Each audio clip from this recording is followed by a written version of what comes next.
הם אומרים שמיכאל זה שם של בן, אז הם קוראים לי מיכאלה.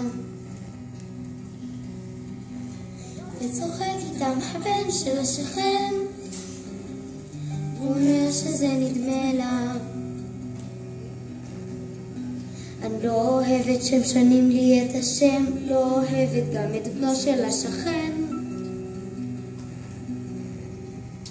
וילדה אחת קוראים לה דניאל, הם לא קוראים לה דניאלה. ורק לשם שלי קשה להסתגל, אז הם קוראים לי מיכאלה. ואמא אומרת שככה אנשים, כשקשה להם לגמור הם מושכים את הסופים.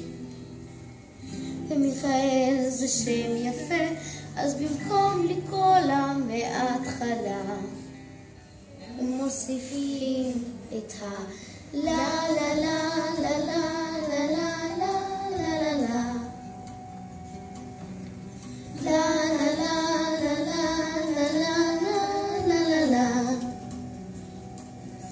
לא אוהבת שמשנים לי את השם, לא אוהבת גם את בנו של השכן.